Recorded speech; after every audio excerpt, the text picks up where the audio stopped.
ng ating butihing governor ng lalawigan ng Quezon Partner. Nasa linya na natin si Governor Helen Tan ng Quezon. Magandang hapon po, Gov. Ma'am Karen, good afternoon. Po, ayan. At tama-tama, Women's Month, di ba? Yes, Gov. Oo, Happy Women's Month po ma'am. sa atin, Gov. Yeah, happy Women's Month po. Siguro doon ka na rin sisimulan ng ating pangungumusta. Ngayong lalo nang may krisis, ngayong lalo nang mahirap ang buhay. Kumusta ang mga kababaihan ng Quezon? I understand marami po kayo mga programa at mga proyekto para din po sa pag-empower ng ating mga kababaihan, ma'am?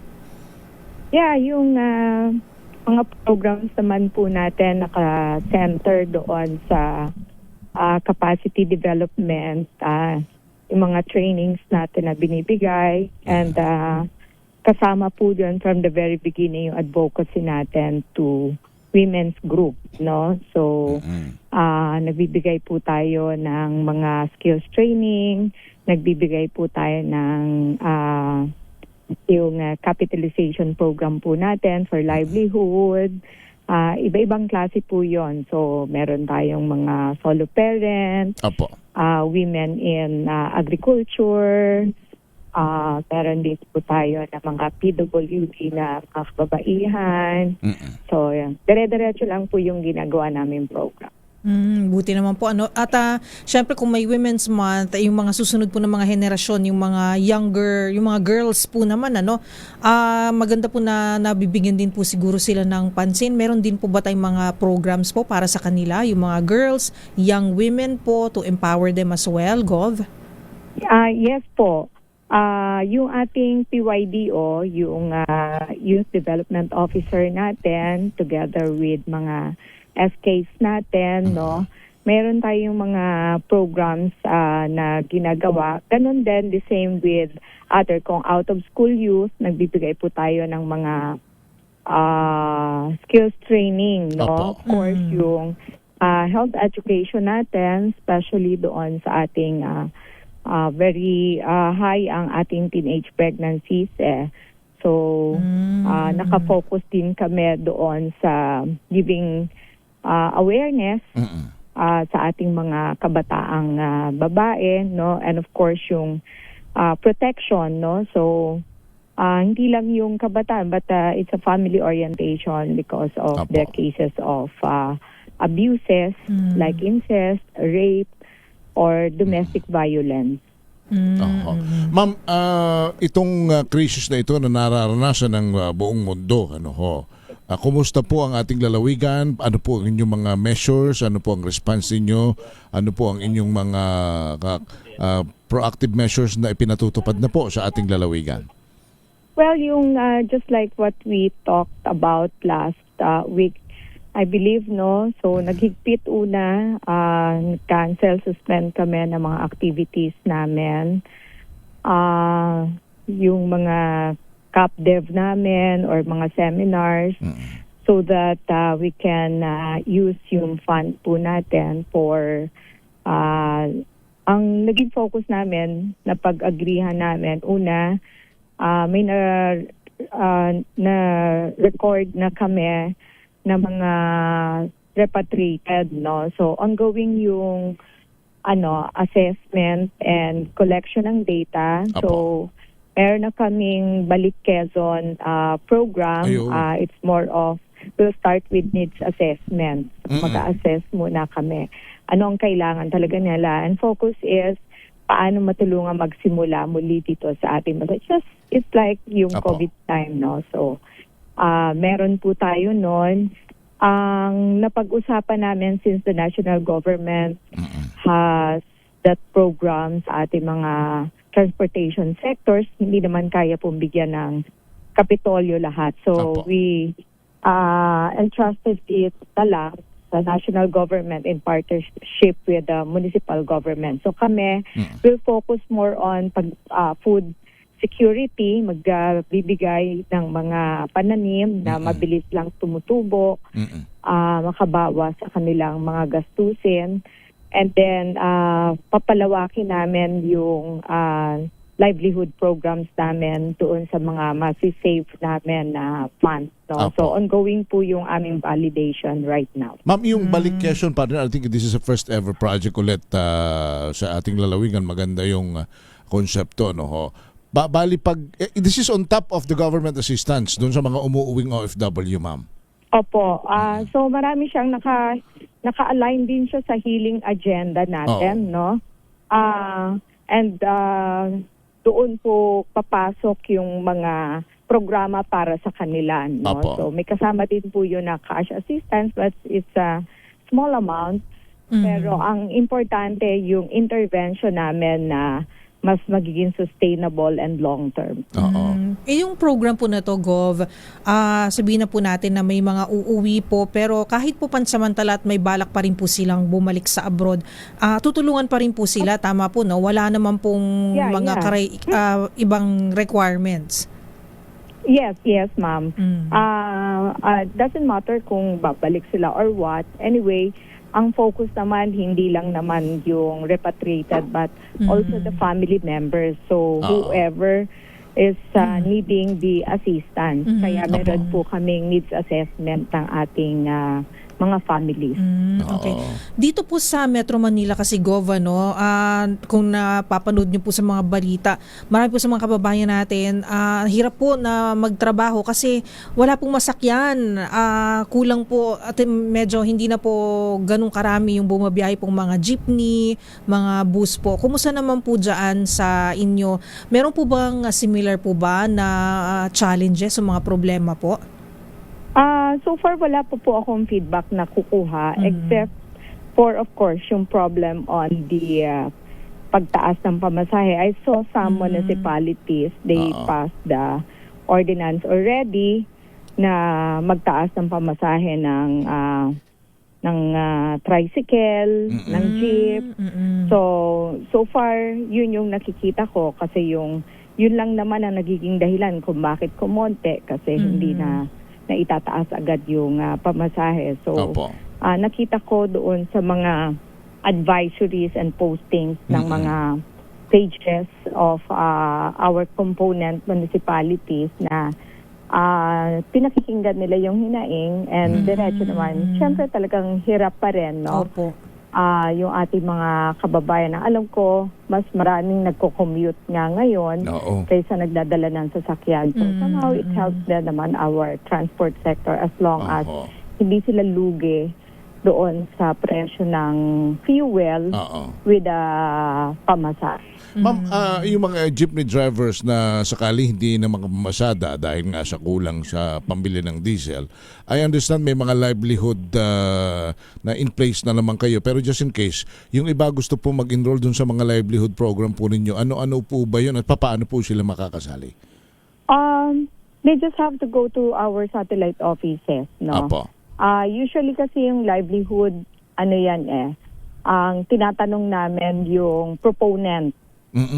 Papaano nila gusto na magsimula or papaano kami makakatulong sa kanila. In what way kami makakatulong, no? So, iba-iba po na klase ng tulong. Merong intervention through inputs or kung kaya namin, cash assistance. But yung agreement namin, yung cash assistance, kasi nga, pag nagbigay ka sa isa, syempre, magtatampo yung iba, hindi mo mabigyan. Wherein, hindi kaya talaga ng pondo ng province. So, mas doon kami focus kami doon sa livelihood. No? Which is marami namang other resources, small livelihood, pero makakatuon na rin sa kanilang pang-araw-araw na pamumuhay. Makakatulong sa maitawid man lang ngayong crisis. Hopefully po, syempre, all of us are praying na hindi po tumagal yung crisis.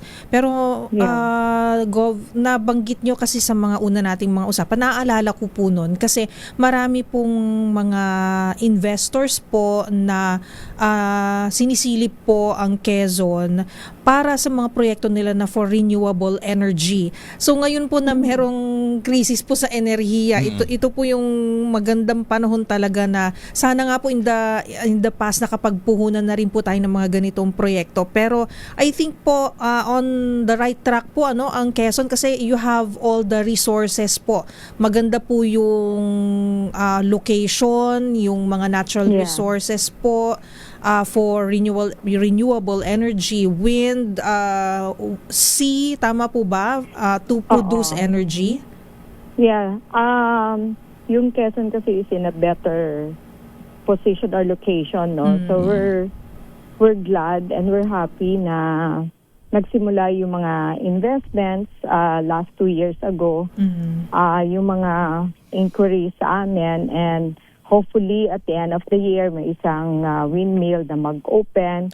And solar farm. So madami sila sa ma'am na nandito ngayon. Even hydropower nandito rin po sila. So Hydropower. yeah, we do have also. So yan yung mga opportunities na meron. At least etong mga investments na to nakakapagbigay din ng trabaho, no? So in time hopefully yung contribution natin doon sa ating bansa from Quezon nakakatulong din. Ma'am, in other topic, kayo po ay lately nag-ikot uli sa mga hospital network natin at may mga iba pa kayo uling nakita, napansin, napuna. Ma'am, para sa ating mga nakikinig, siyempre siguro sa mga administrador na rin ng mga ospital, ano ba ang kumbagang tamang panuntunan sa pangalaga ng ospital, sa pagdidistribute, pamimigay ng gamot? Parang ano ho ba yun? Parang may iba-iba yung kanilang sistema mo, ano ho? Supposed to be, we have one system in place, no? Alam naman nila yung direction na number one, to make that goods and services available at any time that you need it. No, so may mga pamamaraan kung papaano, and we put that in place, no. Kaya lang syempre very important talaga yung human factor, yung adherence nila doon sa kanilang mga tasks, no, na hindi nila nami-miss, no. Nagagawa nila yung mga dapat nilang gawin. Sila yung mag-i-ensure noon eh. Syempre may yung pagdating sa efficiency of the staff. Iba-iba ang level. Hindi pare-pareho. So, merong very consistent, meron namang paulit-ulit ka nang nagsabi, pero still, nandun pa rin yung problema. No? So, somehow, may mga marami ng improvements, no? Doon sa ating mga. That's why I need to monitor to make sure, kasi pag hindi mo minomonitor, mas nagiging lax sila and lenient. Ma'am, yung sa gamot ba, pag halimbawa na-confine ka nga sa mga ospital natin dyan sa Quezon, paano ba yung dapat nilang maintindihan na pag kailangan mo ng gamot, hindi mo na kailangan bumili, magsabi ka lang, bibigay sa iyo. Paano ho ba yung sistema talaga? Supposed to be, dapat available siya inside, no? Nasa pharmacy siya. So, bibigay lang yon. Pero may mga times na nawawalan or nauubusan. So, meron kaming third-party service provider where they can avail. So, doon nila kinukuha. And ang kumukuha nun, yung nagpa-facilitate nun, yung health desk namin. So, sila yung magpa-facilitate nun. Of course, chargeable to the province yun. So, walang out-of-pocket. In the past, ang naging sistema nila dyan na pressing problem talaga ng maraming government hospital. Pag walang supply sa loob, nire-resetahan yung kapamilya, tapos bahala na siyang maghanap. That's before. Yeah. Before. So ngayon, binabawal natin yon. Okay. Yung hospital then through the PRONAV, yung Provincial Health Navigator or Health Desk, Apo. sila yung humahanap ng paraan where to avail yung kailangan ng pasyente. So, may mga ilang isolated cases, halimbawa nakarating sa akin, paano nakalusot na nagreseta ng bibilhin na gagamitin, for example, for surgery. Very clear naman yung instruction. So, pag ganyan, binabalikan namin and naibabalik sa kanila yung binili nila na gamot, no? Yung ginastos nila, pinababalik natin. Opo. At least nare-reimburse, no? Pero iba pa rin yung na-launch po ng with PhilHealth, yung Yakap po, no? That is for the mga maintenance medicines, mga ano. Pero yun, libre din po yun, Gov, di ba? Yes, oo. Libre din yun. That's all in all. Parang 20... Yung 21 kasi nasa Yakap program Apo. But the 54 na gamot, all in all 75 siya. Supposed to be kasama siya doon sa 20,000 worth of medicine. Per year yun. Yeah, malaking tulong din po yun sa amin sa Kapitolyo. So ngayon nag-recalibrate kami ng policy doon sa aming Social Welfare and Development Office and mga satellite offices kasi may dalang reseta. Pag nakita nila na nandun sa 75 yung hinihingi nila, then nagbe-verify sila, naka-register po ba kayo sa Yakap? Apo. Saan, then we'll advise them to avail that para nagko-complement yung fund, no? And then pag na-exhaust nila, madidetermine namin yon kasi meron naman yung pharmacy na nakukuha kasi pag pumunta ka doon na avail mo, alam mo kung how much pa yung balance niya doon sa 20,000. Pag naubos yun, and then bumalik sa amin, nandun yung mga Yakap gamot niya, then i-cover na siya ng province, no? Para may complementation doon sa fund. Opo. So, ubusin muna nila yung 20,000 doon sa, but yung outside doon sa 75 medicines, definitely, nagbibigay ang province doon. At least At nasi-stretch saka, yung pondo para ng hindi maputol province. So, Para hindi maputol din yung medication, ano ho? yes, so... Oo. Para mas madami ding natutulungan at Opo. nakikinabang na kalalawigan natin. Kasi halos yung services ng Capitol, lahat na ibinigay namin Correct. Pati Opo, yung opo. mga ortho, yung mga bakal-bakal na very difficult. Sa Capitol, pag nasa QMC at kayang operahan doon, nakapartner na rin kami doon sa mga suppliers, no? So that hindi pa uli-uli yung pasyente tumatagal sa amin inside Opo. paghahanap ng cash para maipambayad nila sa bakal. So, Opo. basically, kung may mahingi sa PSWD, sa DOH, mga ganyan, and then the rest, either full or part of it, or yung 75% to 100% kino-cover na ng Capitol. Ano po to, Gov, na nakita ko rin kasi syempre ini-stalk ko po kayo sa inyong Facebook. Biglang ganun, follower, ayan.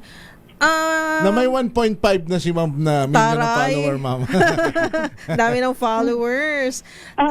Parang medyo nadiskumpiyado po ba kayo dito sa mga nakikita nyo pong mga gamot na na-expire? Tama po ba? Yeah, that's part of the that's why you really need to go around and monitor to make sure na nakikita, hindi na magkakaroon ng mga expired. So, may near expiry, magawa ng paraan, no?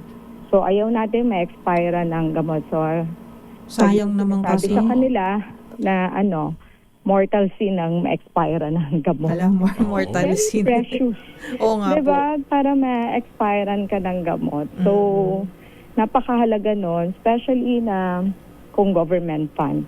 So, yun pinapaalala natin sa kanila. So, may mga strategy naman on distribution para hindi ma-expire within. But you have to keep on reminding them. Supposed to be actually sa policy ng supplier, dapat na ibabalik yan eh. Hindi dapat mag-expire, no? So, yun, at least nakikita ko yung ganyan. Minsan, siyempre, sa dami ng iniisip ko, nakakalimutan ko na. And then, suddenly, pag mag-check ka ng system, diba? So, and then, maalala natin na ma-remind yung mga heads natin. Tapos kayo, ma'am, ayaw ninyo nung nakakakita kayo ng biniling equipment pero nakatenga. Hindi ginagamit. I really hate that. Kasi alam nyo, kung alam lang nila, hirap na ako maghanap. Paano ko ba? For every cent that you need to spend and sacrifice, merong nagsasuffer na ibang program. Maibili mo lang ng equipment. Siyempre, may mga programa ka na isa-sacrifice para ma-prioritize yung gano'n. Kasi hindi naman laging available yung fund. So, siyempre, pag naghahanap ka ng equipment, tapos yung pala meron doon, kahit naman siguro kayo, sir, magagalit kayo na. Opo naman. May ganong equipment. Tapos, hindi transparent, di ba? Hindi sinasabi ba? Hindi nagre-report. At saka, pera kasi ng tao yan na dapat napapakinabangan agad. Yun na siguro ang nagpapainis sa inyo. ayaw ninyo nung nasasayang lamang. Sir. Yes. At namang pinapahalagahan ng lahat ng bagay ba? Okay. Ma'am, tourism muna siguro tayo. Ngayon, panahon na naman ng pasyalan. Tuloy-tuloy pa rin yung ating mga programa sa turismo. Yes po, oo. Although, syempre ngayon kami parang nag-cut ng mga activities But syempre kung may mga tourist tayo na pupunta, ready po naman yung ating mga municipalities. In fact, meron kami ilo-launch another tourism circuit here in the Bundok Peninsula. I think nag-validate sila in the past few days, no? So, makikita nila yun sa page namin. That's another circuit na parang recommendation namin to our visitors where to go dun sa mga magkakatabi na mga bayan. Lalo na dyan sa 3rd District, madaming riyan, partner. Magagandang mga beach resort dyan. Ay, wow. Doon na tayo sa malapit kasi mahal ng gasolina. Tama po. Pero sa Sariaya, sa Candelaria, huwag na muna kayong mag-abroad. Dito na lang muna tayo sa Pilipinas. So, I agree. Correct. Ma'am, siguro po finally, baka po nag-aalala yung ating mga kababayan kasi nga may crisis. Baka mawala na yung mga scholarship, baka yung mga gamot na libre, baka yung mga infrastructure na ipinagagawa ni Go, baka matigil. Ano ho ba ang inyong advice dyan? Yeah, yung ginagawa naman natin, dire-diretso yun. But yung other like activities, yun din ang advice naman ng DILG and Malacanang, no? We have to put it on hold. Advise also the mga mayors, they have to explain it, yung mga traditions. Usually they celebrate mga foundations, fiesta for like a week. Sabi ko, make it simpler. One day, mag-mass. Yung importante is the commemoration. Other activities ay pwede namang i-cancel muna dahil nga dito sa kinakaharap natin problema, no?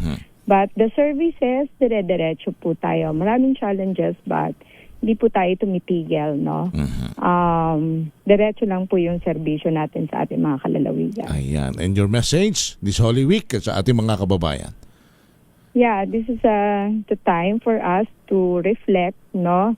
And renew our faith. Mapagnilay-nilayan natin at the same time, of course, sama po ninyo ang ating lalawigan palagi sa inyong mga sakripisyo so that we'll be protected and blessed. Yan lang po. Ingat po tayong And rest assured na may crisis man, partner, our governor, the provincial government, together with the provincial board members and the vice governors, the mayors are on top of the situation, ma'am. Yes po, yes. Apo. Ma'am, salamat ng marami sa inyo. Thank you, ma'am. Have a good one. Happy weekend po. Si Governor Helen Tan ng lalawigan po ng Quezon.